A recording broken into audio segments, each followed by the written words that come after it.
Bueno, ya inició la grabación. Gracias, profa. Bueno, pero ¿quedó claro lo de la secuenciación Illumina? Sí, profesora. Sí, profe. Sí, profa. Bueno, ahora vamos a ver otro que es el de molécula única, porque ese video está muy bonito. Y entonces ahí van a ver cómo se entienden unos poquitos de colores.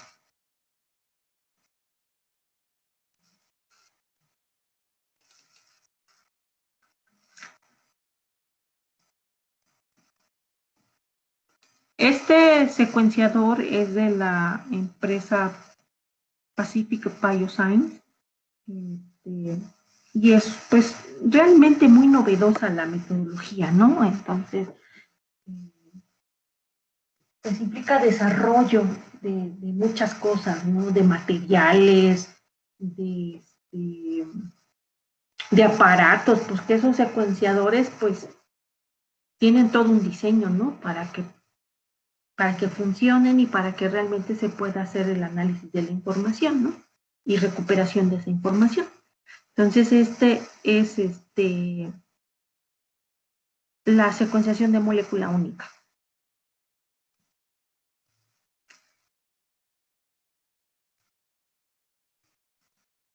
Bueno, mencionan acerca de la relevancia de hacer la secuenciación del genoma, pues porque podemos conocer nuestra información y podemos saber o tener muchas aplicaciones, por ejemplo, biomédicas, ¿no? Entonces, esto se basa en la idea de que la secuenciación se puede hacer pues por las reacciones en cadenas de la polimerasa, ¿no? Que son las DNA polimerasas, que son las que se sintetizan el DNA utilizando nucleótidos.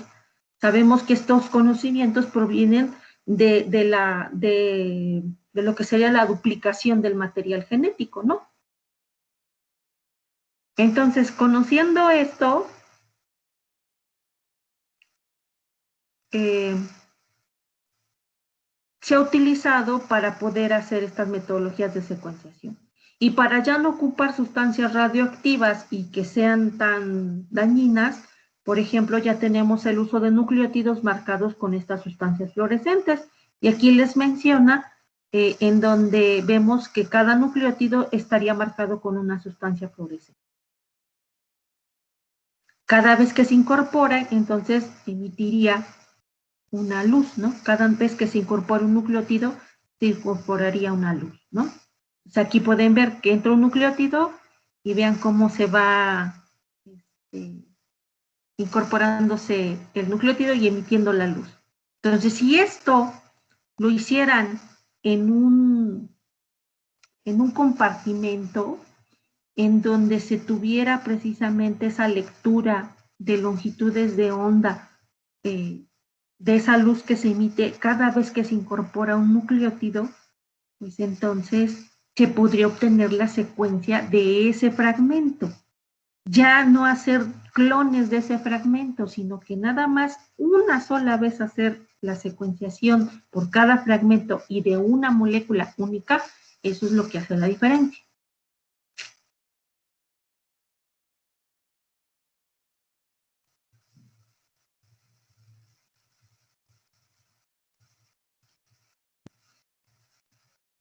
Entonces, el objetivo de estos secuenciadores de molécula única es precisamente eliminar esa cuestión de que en un clúster, por ejemplo, o en una nanosfera, pudieran haber más de una secuencia de interés, que pudieran haber dos, o que por ejemplo, los clústeres estuvieran tan cercanos, dos clústeres muy cercanos, pudiera haber interferencia en la emisión de la señal y pudiera entonces estar teniendo ruido las secuenciaciones de clústeres cercanos y entonces pues resultaría complicado discernir entre la secuencia de un clúster y otro.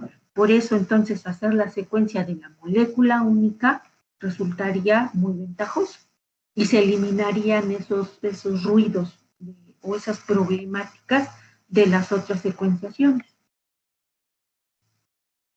Entonces aquí en esa secuenciación de molécula única, conforme se vaya adicionando el nucleótido, miren cómo se va, esto es en microsegundos, entra el nucleótido y se emite la señal y vean cómo se emite un pico de emisión de luz. Entonces, va incorporando los nucleótidos y se van emitiendo. Entonces, si esto fuera en una zona nada más, una molécula única se está secuenciando, y si esto lo extrapolamos a que tenemos, por ejemplo, 5,000 fragmentos, en cada pocito de estos habría una polimerasa, habría una molécula única de esos fragmentos y se estaría haciendo la secuenciación simultánea de todos, de tal manera que entonces así lo verían.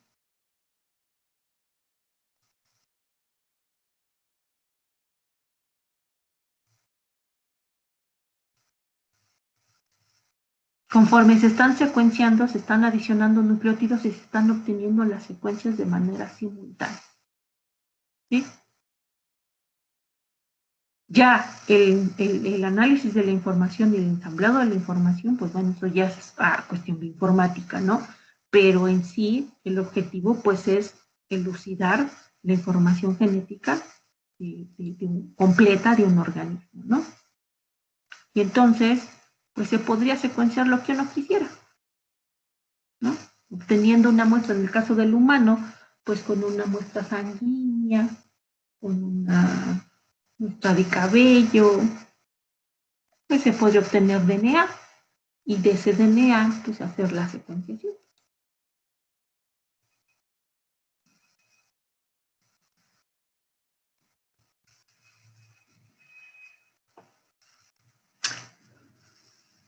Pues esos son los secuenciadores de molécula única.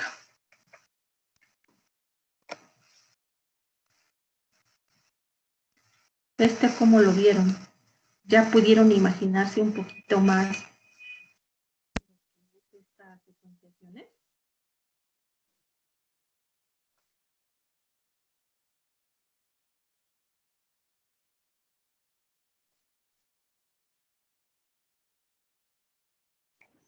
Profe, ya no la escucho. No sé si solo sea yo.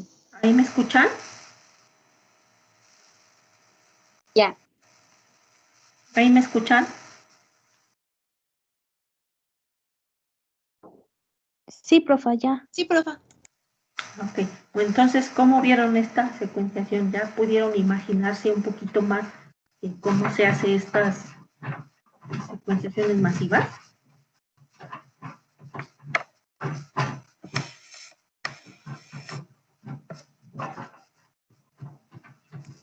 Sí, un poquito más con el último video, sí. Ok.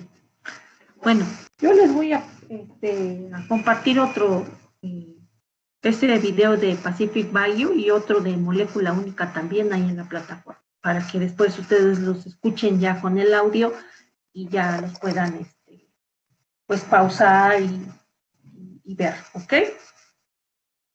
Bueno, vamos entonces a continuar con otras metodologías. Habíamos dicho entonces que pues estas cuestiones de técnicas de alto rendimiento son muy importantes porque ya es la forma con la que se está haciendo investigación, ¿no? Y esto de la secuenciación masiva, pues ha abierto muchas puertas. De hecho, pues esa es la base para hacer la genómica. Entonces, dentro de las secuencias de alto rendimiento, pues están la genómica, la transcriptómica, la proteómica, la epigenómica, la metabolómica, la glicómica, la interactómica, o sea, son un montonal de ómicas, ¿no? De hecho, por eso en su conjunto se le ha llamado así, como ómicas, porque todo terminan en ómica, ómica. Entonces, la genómica estudiaría a los genomas, la transcriptómica estudiaría a los transcriptomas, la proteómica a los proteomas, la metabolómica pues al conjunto de metabolitos y así sucesivamente. De hecho hay ómicas ya de todo, ¿no? Prácticamente está la microbiómica, la Ay, ahorita ya no recuerdo. Todo lo que sea análisis global de información de moléculas, por ejemplo, de las células, ya todo es ómica, ¿ok? Pero pues, para comprender un poquito acerca de esto, pues básicamente nos vamos a referir a estas tres primeras, porque son las más básicas, con las que se empezó todo esto, y comprendiendo esta, pues podríamos entender las otras. ¿Ok? Entonces, la primera, de hecho, la genómica, la han dividido en genómica estructural y genómica funcional. La genómica estructural tendría que ver con la secuencia del genoma y la genómica funcional prácticamente es la transcriptómica y la proteómica. Ahí depende también ya de lo que uno lea, de lo que uno, de las bibliografías que uno utilice, de los autores que uno cite, porque pues sí hacen distinción entre hablar de así como tal transcriptómica y proteómica y otros no, insisto, dicen que es la genómica, se puede dividir en dos, en la estructural y en la funcional. Y ya la genómica funcional, pues ya son lo que se produce de los genomas, que son los RNAs y las proteínas. Por lo tanto, entonces la genómica funcional sería hacer transcriptómica y proteómica. ¿Cómo definiríamos genómica? ¿Qué cosa sería la genómica en general? No ya dividida por funcional y estructural, sino genómica así como tal. Sería pues un campo para comprender el contenido, la organización, la función y la evolución de la información genética contenida en el genoma completo. Entonces, pues realmente hacer genómica no nada más es hacer secuenciaciones, ¿sí? Muchas veces cuando pensamos en técnicas de biología molecular o cuando pensamos en biología molecular siempre pensamos, ay, es que hago biología molecular porque hago una PCR. Pero pues en realidad eso no es hacer biología molecular, eso es hacer una herramienta. Entonces, hacer también genómica o estas técnicas, pues no nada más es hacer la metodología de purificar el DNA y meterlo a un secuenciador automático. No, o sea, realmente implica, aparte de eso, aparte de hacer la cuestión experimental de tomar al organismo, obtener la muestra, purificar el DNA por un método particular, hacer la reacción de secuenciación. Aparte de eso, también involucra todo lo que se refiere a qué hago con esa información. Y aquí entonces estamos viendo que ya esa información que obtenemos de todo ese genoma, de todas esas secuenciaciones que se hicieron, pues ahora me van a servir para saber el contenido de los genomas, es decir, cuántos nucleótidos tiene, cuál es el orden de esos nucleótidos. Porque les decía yo, fragmentamos el genoma en pedazos de 100 pares de bases, pero ahora cómo saber quién va antes y quién va después, en qué orden van esas secuencias de nucleótidos que uno obtuvo. Pues tiene que haber una manera de poder analizar esa información para obtener precisamente el contenido. ¿Cómo está organizado?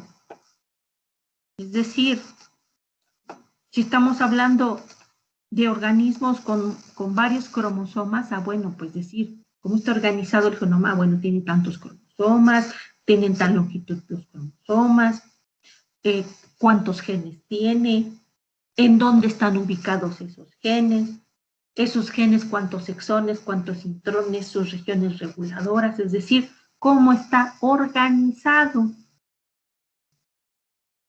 ¿Para qué codifican esos genes? ¿Cuál es la función de esos genes? Y aparte, podríamos hacer también comparación de esos genomas, compararlo con otros y poder hacer estudios de evolución de esa información genética. Entonces, por eso la genómica como tal, pues es algo bastante amplio. Es hacer todo lo que se refiere a parte estructural con respecto al contenido y a la organización. También es ver la parte para qué codifica esa información, cuál es la funcionalidad de cada una de ellas, pues esa sería la genómica funcional. Y hacer las cuestiones de comparación para poder hacer inferencias filogenéticas o evolutivas, pues para eso entonces haríamos la genómica comparativa. Pero todo de qué partió? Partió de haber obtenido la secuencia de ese genoma. Ya obteniendo la secuencia se tienen que hacer toda esa serie de análisis para poder concretar el contenido, la organización, la función y la evolución. ¿Ok? Entonces, bueno, aquí les describe qué es la genómica estructural, la funcional y la comparativa. Y ya se los acabo de explicar, ¿no? Ahora bien, pues ya hablando de esta genómica, con respecto a esta clasificación que estamos viendo, pues sería hacer esta correlación, ¿no? De que hacer genómica se refiere al estudio de los genomas. Y esta, si hablamos de cuestión de contenido y organización, sería genómica estructural. Pero si ya estamos hablando de una cuestión funcional de esos genomas, pues entonces podríamos hacerlo de dos maneras. Este genoma, que ya obtuvimos nuestra secuencia, podríamos hacer la genómica funcional in silico. Es decir, yo ya tengo mi secuencia de mi genoma ensamblada, ordenada, etcétera, ya sé cómo está organizada esa información. Ahora, de manera in silico sería ver a dónde están los genes y esos genes para qué codifican. Y eso se puede hacer a través de un análisis bioinformático. Obtengo la secuencia de mi gen, y por programas de bioinformática se puede saber para qué proteína codifica y esa proteína para qué funciona o qué estaría participando. Entonces, puede hacerse de manera deductiva, hacer análisis in silico, así se le llama. In silico, ¿por qué? Porque se hacen en chips y los chips están hechos de sílice. Entonces, por eso se dice que son análisis in silico. ¿Ok? O también podría yo hacer el análisis funcional de mi genoma a través de experimentos. Y esos experimentos ya tendrían que ver con hacer un transcriptoma, por ejemplo. Ese transcriptoma sería purificar los RNAs en una condición determinada y hacer un análisis masivo de transcriptoma. Puede hacerse transcriptoma por secuenciación también. Actualmente ya existe la metodología que en lugar de que se haga el genoma, pues ahora lo que se hace es se purifica el RNA, se convierte en DNA complementario y ese DNA complementario se somete a la secuenciación masiva. ¿Sí? O puede hacerse a través de lo que se le conoce como microarreglos. Esos se siguen utilizando porque son más, menos costosos, ¿no? Que hacer se le llama RefSeq, que sería la secuenciación de transcriptomas. ¿Ok? Entonces, ¿podría yo hacer el transcriptoma o saber el transcriptoma por deducción, por ver para qué cosa codifica, o hacerlo también de manera ya experimental, ante determinadas condiciones? Eso sería muy útil, ¿por qué? Porque uno puede conocer que transcriptomas pueden haber muchos, ¿no? En relación a que eso va a depender del estímulo, ¿no? Todos sabemos, hasta con las clases que hemos tenido, que dependiendo del estímulo, pues unos genes se van a expresar y otros no. Entonces, pues genomas solamente tendremos una secuencia de genoma, esa no va a variar, la secuencia del genoma no va a variar por estímulos, pero los transcriptomas sí pueden variar, ¿ok? Los proteomas también tendrían que hacerse mediante la purificación de las proteínas y hacer una secuenciación masiva de todas las proteínas presentes en una célula bajo una determinada condición, bajo una determinada situación, etapa, estímulo, lo que quieras, ¿no? Por lo tanto, también involucra cuestiones experimentales y ya posteriormente secuenciaciones. Pero aquí vamos a secuenciar proteínas, ¿ok? Bueno, entonces hablando de la genómica estructural, pues prácticamente el objetivo de esa genómica estructural es prácticamente obtener la secuencia, saber el orden lineal de los nucleótidos que componen las secuencias de los genomas. Si es un genoma de un solo cromosoma, bueno, pues obtener la secuencia de todo ese genoma. Si es de 10 cromosomas, pues obtener la secuencia de esos 10 cromosomas y ya tener, por lo tanto, pues todo el genoma de esa especie, ¿no? Y con estas secuencias, pues es preparar estas, por ejemplo, mapas genéticos y físicos de sus cromosomas. Esos mapas, pues son cartografías que nos van a indicar precisamente la posición y la composición de los genes. ¿Qué? ¿Cuántos exones, cuántos intrones, en qué posición están, quién está a un lado de otro, etcétera? Entonces vemos así estos mapas genéticos y vemos su desarrollo, ¿no? Por ejemplo, así antes se representaban estos mapas genéticos, posteriormente era así una raya que estos, por ejemplo, representaba el centrómero, aquí estaban los brazos del cromosoma, y aquí se ponían rayas para indicar la presencia de los genes, ¿no? Posteriormente se fueron avanzando y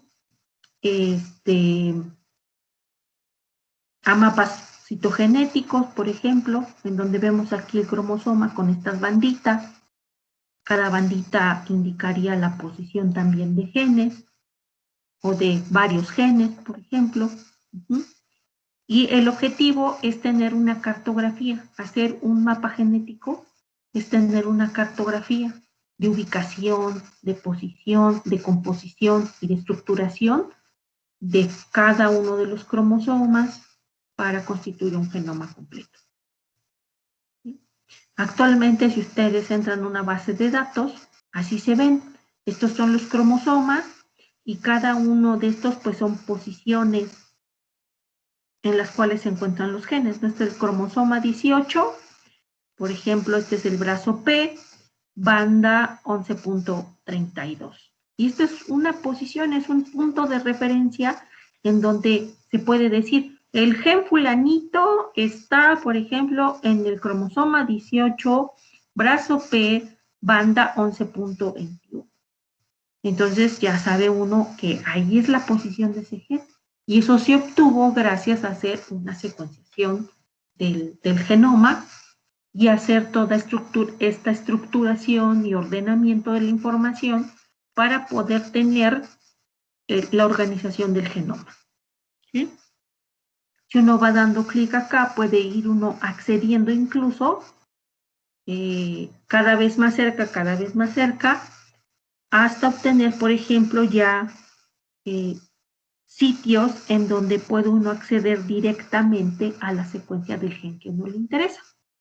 ¿Sí? Eso lo vamos a ver en las prácticas de informática. Vamos a entrar a estas bases de datos y vamos a ver cómo poder acceder a una secuencia desde un genoma. Por ejemplo, yo les puedo decir, a ver, pues vamos a entrar al genoma de humano y vamos a buscar el gen fulanito, un gen particular.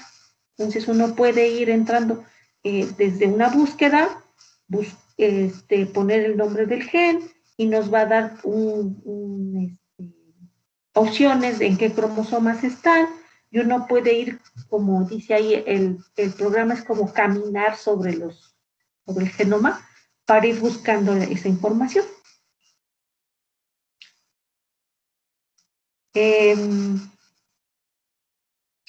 ¿Cómo hacer genómica estructural? Bueno, esta diapositiva tiene que ver con las cuestiones tradicionales, incluso cómo se hacía, cómo era hacer la secuenciación del genoma antes de los aparatos de secuenciación masiva, y era, pues, algo parecido, ¿no? Nada más que mucho más laborioso y con más tiempo. Pero si se fijan, casi son los mismos pasos. ¿Por qué? Porque partimos de nuestro DNA, nuestro genoma purificado, lo tenemos que fragmentar, aquí lo tenemos que clonar en vectores y estos vectores es prácticamente nuestra librería. Todo esto ya clonado es nuestra librería. Estas se meten en células y posteriormente se tendría que ir secuenciando cada uno de estos fragmentos, o sea, por reacciones por separado, ¿no? Ir haciendo, purificar este plásmido y secuenciar su fragmentito que quedó incorporado. E ir haciendo una por una, hasta ir obteniendo todas las secuencias para posteriormente poderlas ensamblar y entonces ya tener el genoma completo. Y aquí ya tendríamos idea de la organización, ya estaríamos haciendo organización. Actualmente, ¿cómo se hace? Pues tenemos nuestro genoma, se hace la fragmentación, aquí ya no hay que clonar en vectores, aquí ya estos fragmentos, ya nada más hay que ponerle los adaptadores.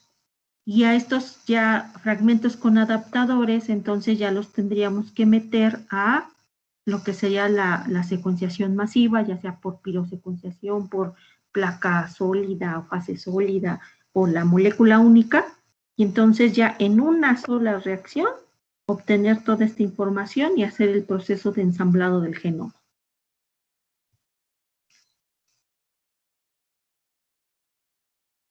Ok. Y entonces una vez que uno obtiene esa secuencia, pues sería una secuencia cruda. De hecho, llegar hasta aquí, como les había yo platicado, pues es complejo porque lo que sale del secuenciador automático, pues es las secuencias en bruto, como que dice uno, ¿no? Le entregan a uno un archivo en donde tiene todas las secuencias, más todas las secuencias de los fragmentos, y uno tiene que hacer toda esa tarea de limpieza de las secuencias, calidad de las secuencias, ensamblado de las secuencias. Entonces, llegar hasta acá, pues, tuvo un trabajo bioinformático previo muy fuerte, y que requiere también de bastante tiempo.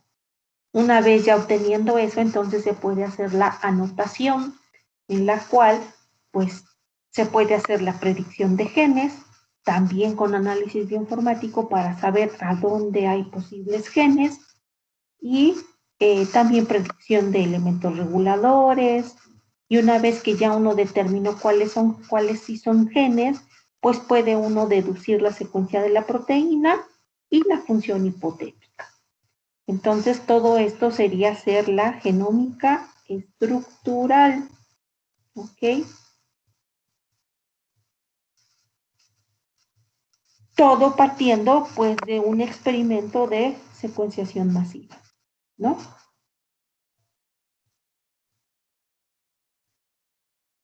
Esto es para mostrarles cuestiones que se toman en cuenta como para hacer análisis bioinformáticos e ir haciendo, por ejemplo, verificación de la calidad, ¿no? Estas son secuencias que se obtiene uno y tiene uno que estar viendo estas gráficas que las obtiene uno del secuenciador automático para ir decidiendo cuáles secuencias son de alta calidad y cuáles no. Por ejemplo, aquí pueden ver una secuencia, un pedazo de secuencia que es de muy baja calidad. ¿Por qué? Porque hay muchos picos y muchos están solapados, entonces no se puede discriminar entre si es C, si es A, si es T, si es G, si es G. Pero en aquellos picos en donde se ve muy claro el pico de absorbancia, por ejemplo aquí, que citosina sea en azul, pues entonces ahí sí hay claridad. Entonces esto sería de buena calidad. Andar corrigiendo todo eso y de miles de secuencias que se tienen en la secuenciación masiva, pues manualmente no se podría hacer nunca. Tiene que hacerse por programas de informática. Hay plataformas o hay programaciones, hay unas plataformas que uno manda su información y te la regresan, pero a veces tardan mucho o a veces creo que ni te lo regresan, ¿no? Entonces, prácticamente se trabajan en ambientes informáticos que no sean fuera, que fueran fuera de Windows prácticamente. Se tienen que utilizar programaciones en Linux, y pues sí, es que es bien complejo hacer todo lo que son los scripts y hacer todas esas cosas, es muchísimo trabajo. Bueno, ¿para qué serviría entonces hacer la genómica estructural? ¿Cuál es nuestra aplicación?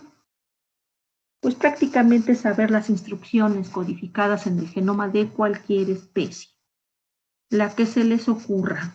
No hay restricción. Si hay genoma, si hay DNA de buena calidad, pues prácticamente se puede hacer, ¿no? Del organismo que a ustedes les interese, a cualquiera. Y pues hay muchas aplicaciones después de ya tener la secuencia, ¿no? Y toda esa deducción bioinformática de cuáles son los genes, cómo están organizados, para qué proteína y la función hipotética, ¿no? ¿Para qué serviría? Pues hay aplicaciones médicas. Sabiendo el genoma, por ejemplo, se pueden asociar cuestiones de polimorfismos a enfermedades o variaciones genéticas a enfermedades. Ajá. Por ejemplo, aquí vemos que ya se han hecho muchas asociaciones de algunos genes o de polimorfismos relacionados con enfermedades, ¿no?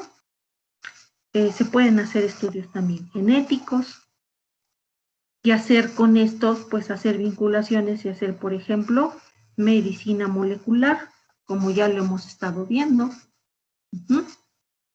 que ya se puede llegar a esos niveles de poder hacer esas inferencias o esas relaciones, ¿no? Y también, pues, tener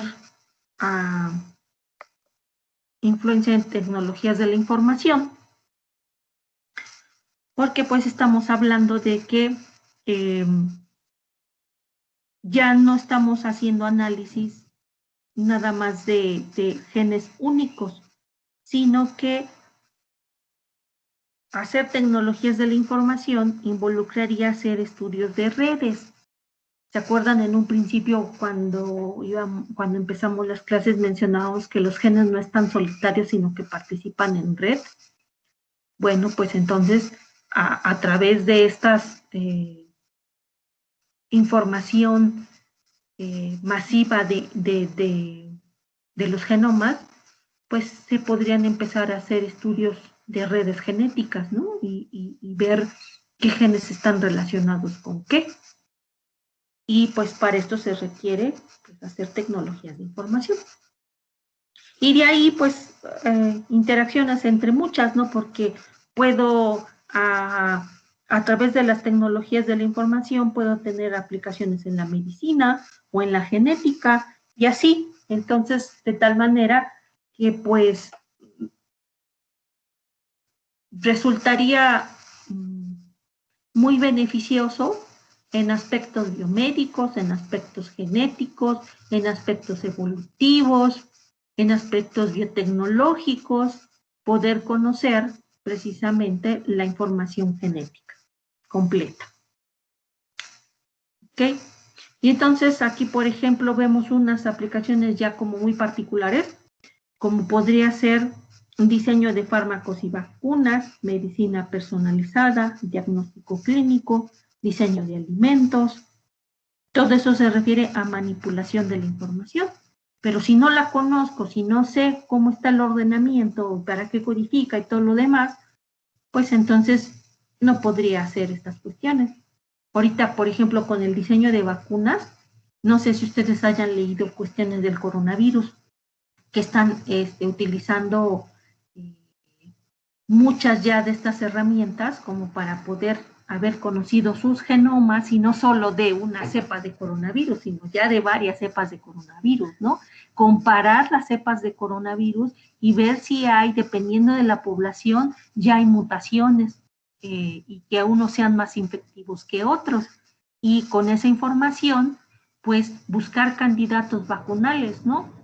Del genoma o de la información genética del coronavirus, pues ver para qué proteínas codifica, cuáles de esas podrían ser posibles candidatos vacunales que generen reacción inmunológica y diseñar vacunas. A lo mejor ya no tanto el bicho atenuado y que eso es lo que nos inyecten, ¿no? Sino que ya sean, por ejemplo, con tecnologías de DNA recombinante o de estas cuestiones de bioinformática. ¿Sí han leído acerca de vacunas del coronavirus? ¿Qué están utilizando? ¿Qué metodologías están utilizando? Sí, profesora. De hecho, yo vi que una de las vacunas es que están tomando como que pequeñas secuencias de ADN que se parecen a la del coronavirus que se insertan en ciertas células T, me parece algo así que había leído, y que están tomando esa secuencia y la están poniendo en las vacunas para que el ser humano, o sea, el sistema inmunológico, como que ya tenga esa información y cuando llegue el verdadero virus, pues como que ya el sistema inmune lo pueda ahora sí que bloquear. Algo así había leído. Ajá. Entonces, pues antes eran las vacunas con el microorganismo o el virus atenuado, ¿no? Inyectaban prácticamente al organismo. Ahora ya no se están haciendo vacunas de esa manera, ¿no? La de la influenza también ya es con estas metodologías nuevas. O también la medicina personalizada, que hemos estado hablando de que en la cuestión, no sé si vi con ustedes lo de los polifenoles. Ah, no, ¿verdad? Creo que no vi con ustedes la medicina personalizada, ¿o sí? Hablábamos algo de los polifenoles con la medicina personalizada.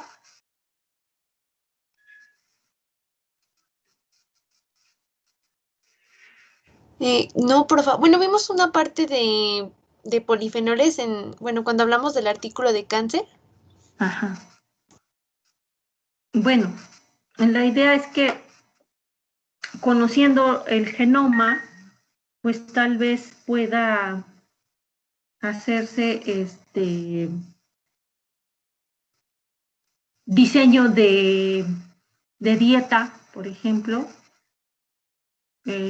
con lo que hemos estado viendo de epigenética.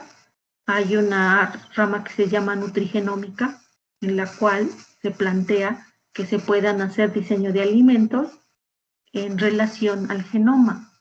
Habrá personas con mayor predisposición genética a ciertas enfermedades, entonces, sabiendo la secuencia del genoma de esas personas, se podrían hacer esos diseños de alimentos para que no desarrollaran la enfermedad, pero con base al genoma. Y ya sería entonces personalizado, porque no sería darle el mismo medicamento o la misma dieta a cualquier persona, sino que fuera de manera individualizada. ¿Sí? O ya conociendo también, por ejemplo, que ya sabemos que tal gen que está mutado y que está correlacionado con una enfermedad, con una patología, con desarrollo de cáncer, pues entonces se podría hacer ya también herramientas de diagnóstico, ¿no? Porque ya uno hizo un análisis comparativo de frecuencias, de variantes, etcétera. Entonces uno ya podría saber qué marcadores moleculares poderse utilizar para utilizarlos como diagnóstico clínico, ¿sí? Y esto de diseño de alimentos, pues también tiene que ver con la nutrigenómica, ¿no? O también con las modificaciones genéticas. Y que, pues todo eso es gracias a conocer las secuencias, en hacer el estudio de la genómica, ¿no? Proporcionar nuevas características a los organismos. Esto parecería un poquito más de ingeniería genética. Sin embargo, también deriva de conocer la información, ¿no? Bueno. Ahora, hablando de la genética ya, de la genómica funcional, entonces hablaríamos de las cuestiones de la transcriptómica y de la proteómica, que les decía yo que entonces sería ya ver para qué codifica esa información y esas proteínas en qué están participando, cuáles serían sus funciones.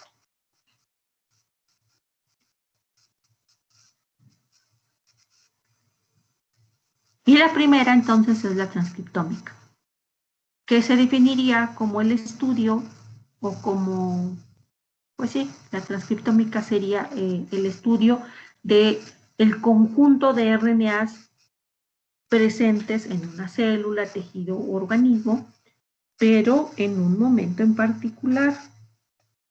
Ya hemos visto que los genomas pudieran producir muchos transcriptomas.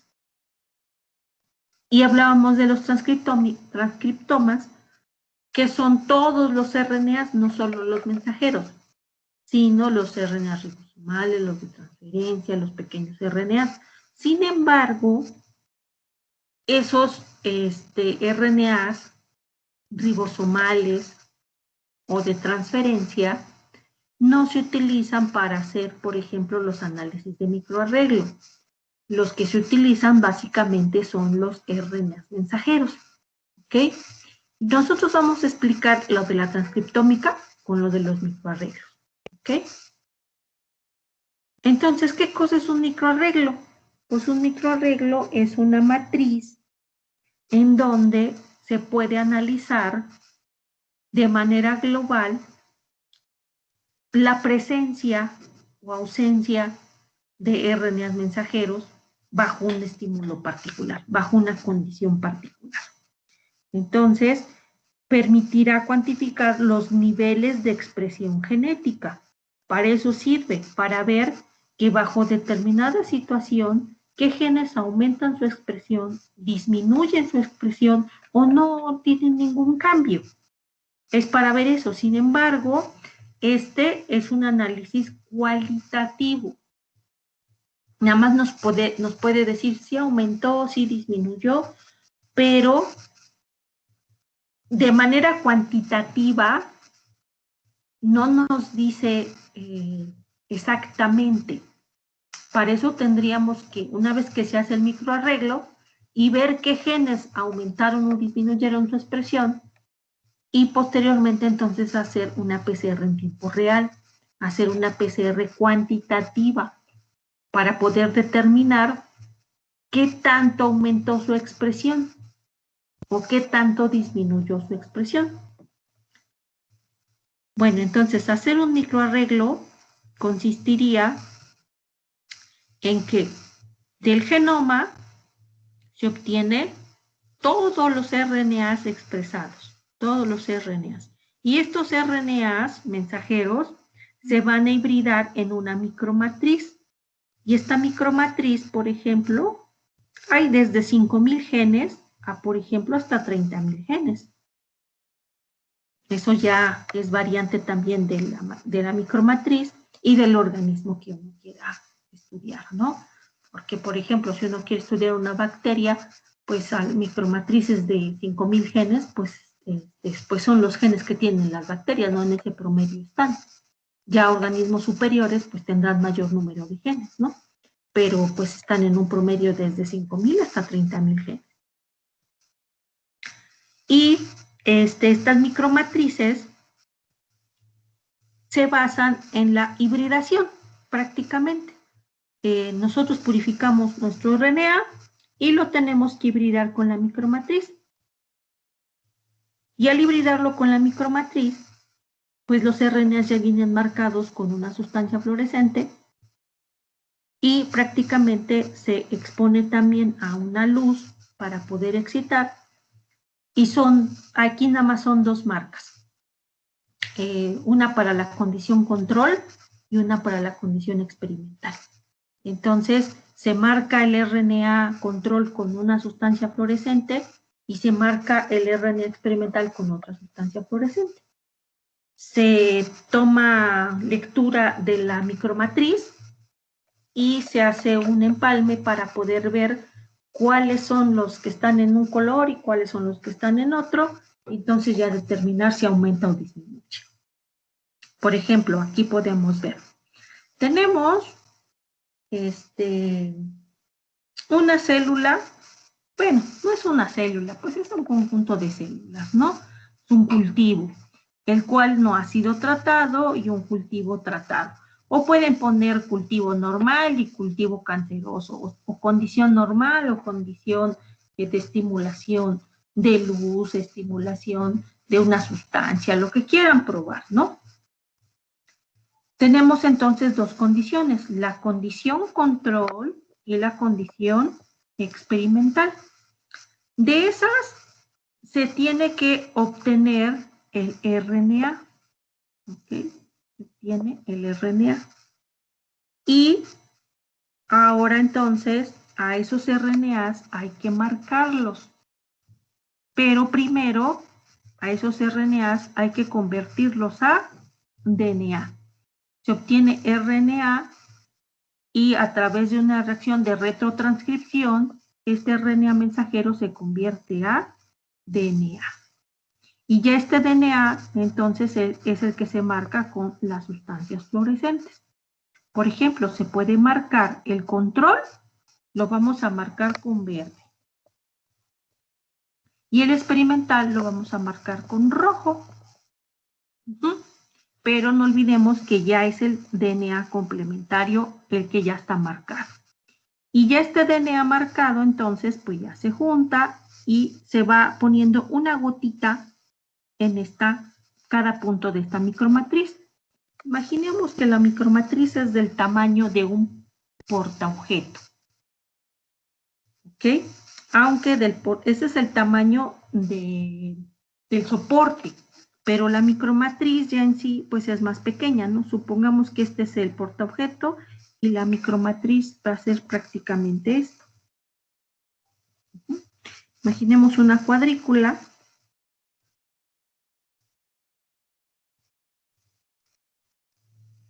Y cada uno de estos puntitos, o sea, como cada uno de estos, imaginemos, por ejemplo, así. Cada uno de estos va a tener una sonda que va a ser un oligonucleótido también de pares de bases. Entonces va a tener aquí unos oligonucleótidos que van a ser específicos para un gen en particular. ¿Sí? Entonces, esta micromatriz tendrá, por ejemplo, si es una micromatriz de 5.000 genes, entonces, ¿cuántos de estos puntitos va a tener? ¿Cuántos de estas motas va a tener? Pues van a ser 5.000 motas de esas. Cada una de esta mota representa que hay oligonucleótidos específicos para un gen. Y si son 5.000, entonces tenemos 5.000 motas que tienen oligos para cada uno de esos genes en particular. ¿Ok? Ahora, entonces, esta es nuestra micromatriz. En cada uno de estos puntos, en cada uno de estos, se va a adicionar una gotita de nuestros DNAs marcados. Se le va a adicionar una gota, una gota, una gota, una gota. ¿Se imaginan ¿quién va a poder depositar una gota aquí en esto? Si les estoy diciendo que es del tamaño de un portaobjeto y que aparte hay 5,000, por ejemplo, 5,000 puntos en donde se tendría que adicionar una gota. Pues resultaría bien complejo, ¿no? Entonces, la adición de la muestra a la micromatriz no se hace así como a mano, sino hay un aparato, que es el aparato de microarreglo, que tiene un brazo mecánico y que hace todo este depósito de las muestras de manera automática. Es un aparato de microarreglo. Bueno, entonces vean aquí cómo se ve aumentada la mota. Todo esto que ven así como que de más colorcito es porque son muchos oligonucleótidos. Aquí hay muchos oligonucleótidos correspondientes a un gen. En cada mota entonces se va a depositar el cDNA marcado. En negro vemos al oligo. Y si aquí se deposita una gota,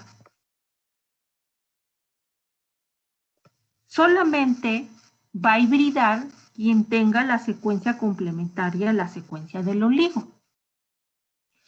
Supongo, aquí es todo un conjunto de RNAs, todos los RNAs, hay miles y miles de RNAs que se convirtieron a cDNAs.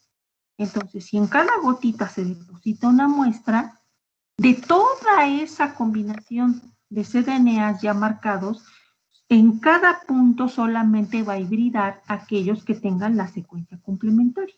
Y como ya sabemos que cada uno de estos es un gen, representa un gen, pues entonces, ¿qué podemos decir?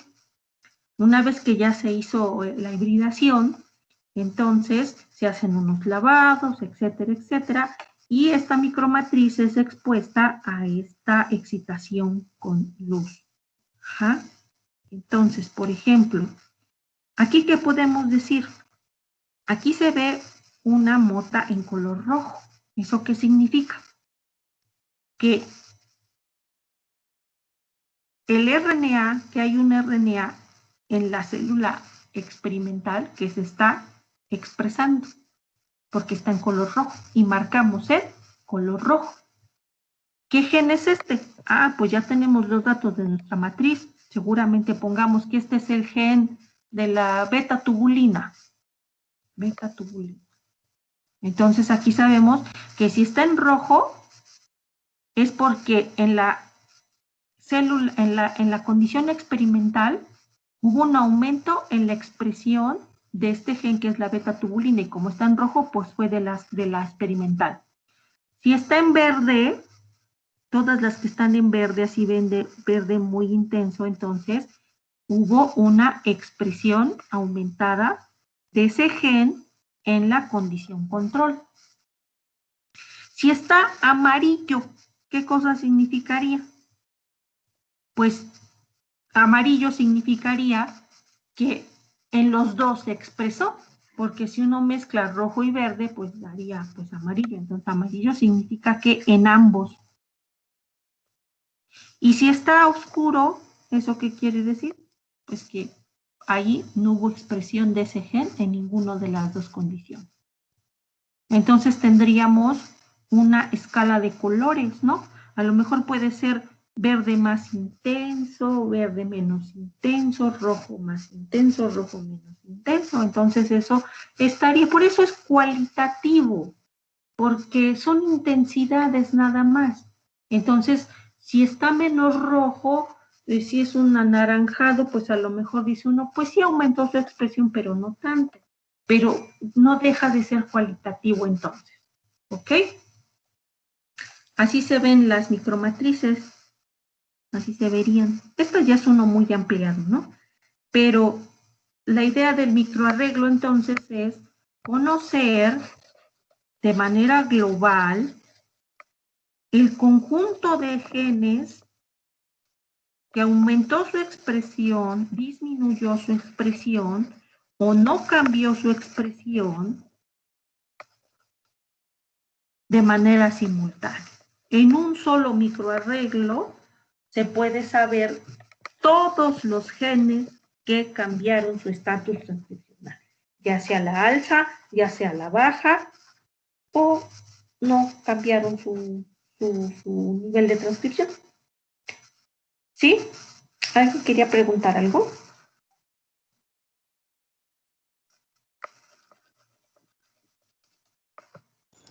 Todo bien, profe, gracias. Sí, bueno. Aplicaciones de los microarreglos, pues prácticamente son científicas. O sea, más que nada se han utilizado para conocer procesos biológicos. Se tenía la idea de que también tuvieran aplicaciones, por ejemplo, biomédicas, pero en realidad, pues tener un aparato de microarreglo que resulta muy costoso, el diseño del microarreglo, porque tiene sus características, ¿no? Entonces, hacer un diseño de microarreglo, qué genes son los que va a tener, en qué punto los van a poner, cuántas réplicas por cada gen, etcétera. Entonces, como que para, por ejemplo, diagnóstico de enfermedades, resultaría bien costoso, ¿no? A lo mejor es más útil lo que se hace para hacer diagnóstico, que ya hay diagnóstico, por ejemplo, de VIH, lo hacen por PCR. Entonces, pues eso resulta más viable que, por ejemplo, hacer un microarreglo. O de algunas otras patologías, pues con tener marcadores moleculares resulta más, en cuestiones de costos, resultaría más útil que hacer todo un microarreglo. Entonces, por eso básicamente se ha utilizado para la investigación. Y ahorita con lo de la secuenciación masiva, pues ya no se están haciendo tantos microarreglos. Ahora lo que se hace, como les decía yo, es que se obtiene el RNA, todo el RNA, y particularmente pues, el RNA mensajero, se convierte a DNA complementario, y ya como DNA complementario, pues ya se mete a la secuenciación masiva y con todas las características que vimos que se hace, ¿no?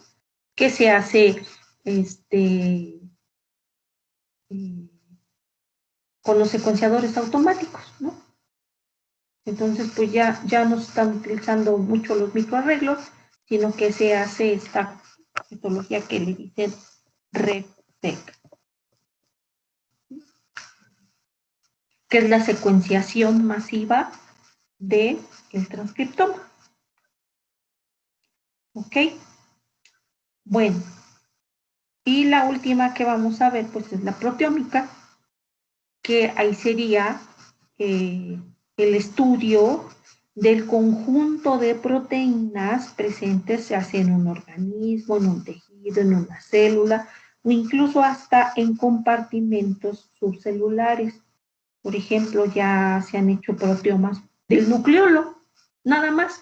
Proteoma del nucleolo, proteoma del aparato de Golgi, proteoma del retículo endoplásmico.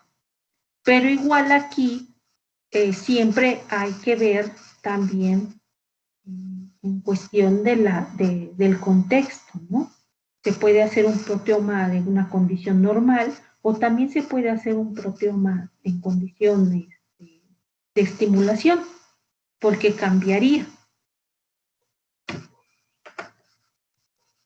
Aquí podemos ver situaciones que involucren estrés, drogas, estado fisiológico normal o patológico, ¿no?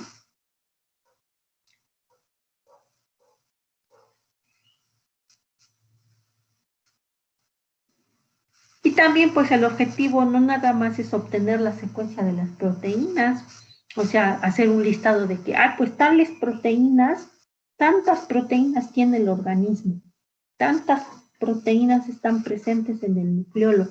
Más allá de hacer un listado de proteínas presentes, pues también tiene que ver la proteómica con hacer redes de interacción, ¿no? De modificaciones posttraduccionales y poder entonces tener una idea mucho más integral de que, más allá de de que sean cuáles proteínas están, sino más bien cómo interaccionan y cómo participan entonces, pues, en el fenotipo.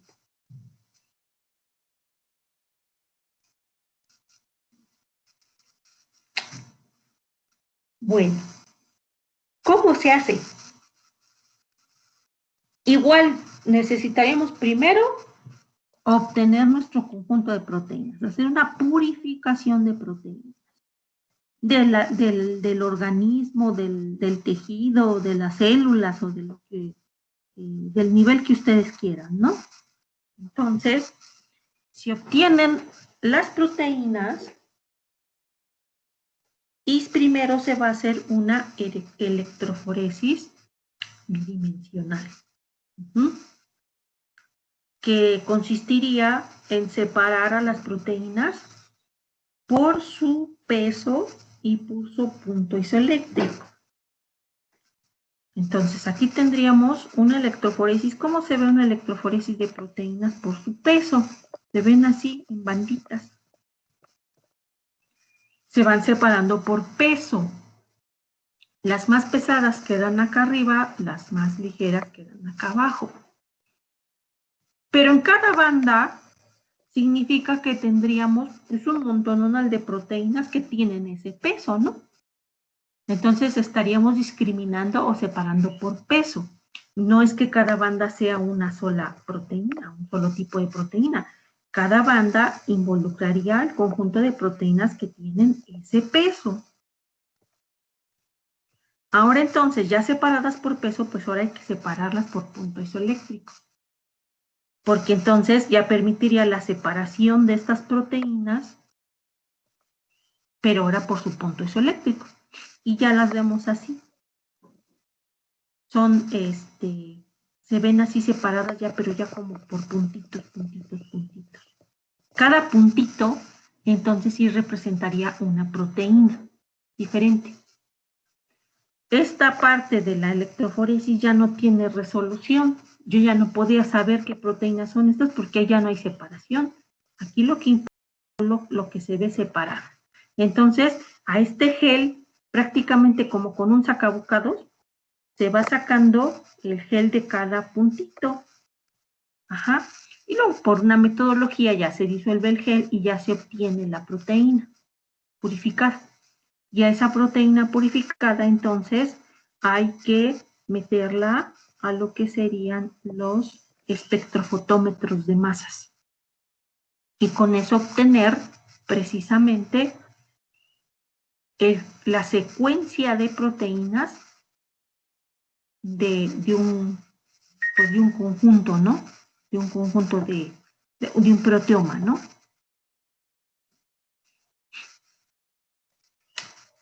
Ya estas secuencias de proteínas, pues se tienen que meter en bases de datos, obviamente, para hacer la predicción de esas proteínas. Bueno, yo tengo la secuencia.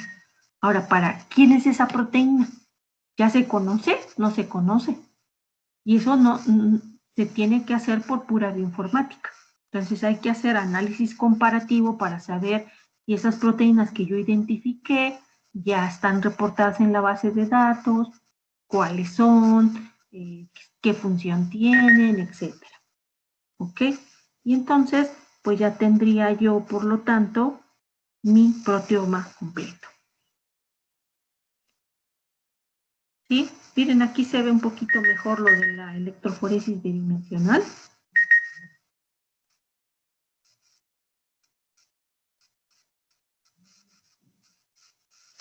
Aquí se ve toda esta zona. Y cada uno de estos puntitos, pues es una proteína que se pueda secuenciar. De hecho, hay unas más abundantes que otras, ¿no? Y estas que son muy abundantes, pues representarían puntos de interés.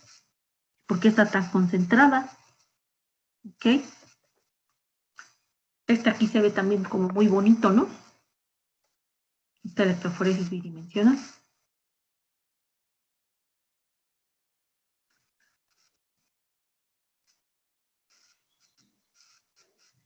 ¿Y cuáles son los objetivos de hacer la transcriptómica? Bueno, pues aquí tienen algunas cosas para hacer caracterización, para hacer proteómica de expresión diferencial o para hacer mapas celulares. ¿En qué consiste cada uno de ellos? Pues aquí en la diapositiva les dice claramente, ¿no?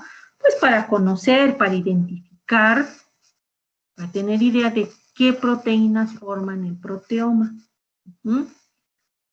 Para, por ejemplo, también saber alteraciones en sus niveles, que si hay mayor o menor cantidad de ese producto proteico y poder hacer sus relaciones con patologías o con alguna condición en particular, ¿no?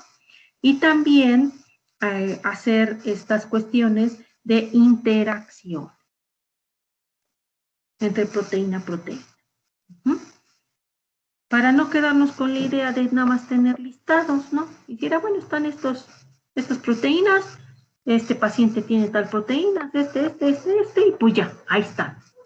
No, pues esto transformarlo en interacciones de proteínas y ver si esas interacciones, por cuestión de concentración, por cuestión de modificaciones postproduccionales, han sido alteradas y entonces poder entender de manera mucho más integral un proceso de enfermedad, una condición patológica y entonces pues buscar las estrategias adecuadas biomédicas como para poder solucionar el problema, ¿no?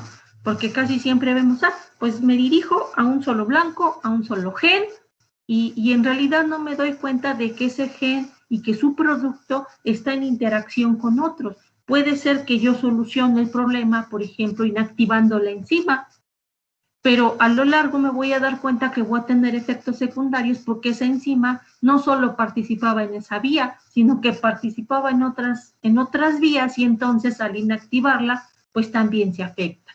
¿Y cómo voy a saber eso? Pues a través de estos estudios de interacción proteica. Entonces, pues estas metodologías también de proteómica, pues también tienen estas aplicaciones que están todas muy íntimamente relacionadas con las cuestiones biomédicas. Y pues, sobre todo tienen mucha relevancia, pues porque tienen que ver con nuestra salud. Entonces, pues se da mucho dinero, mucho financiamiento para todos los proyectos biomédicos, para los proyectos biotecnológicos también, y pues a nosotros también lo que nos interesa mucho en términos de investigación básica y de ciencia, pues son cuestiones de evolución, cuestiones de conocimiento de los procesos en general, ¿no? Bueno, entonces, pues vamos a ver nada más estas tres ómicas. La idea es que ustedes ahorita tuvieran una idea de estas metodologías de alto rendimiento y podamos hacer una discusión de los videos que ya les puse, que son los videos de la NASA, y un video de la entrevista a Juan Enríquez. ¿Tienen alguna duda?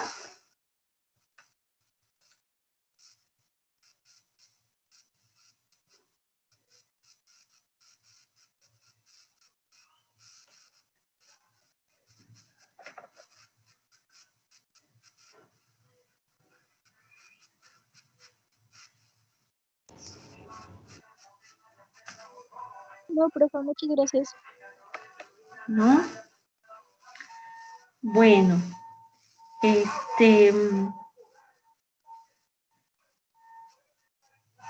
¿cómo vamos en actividades? Bueno, yo voy a tener la grabación.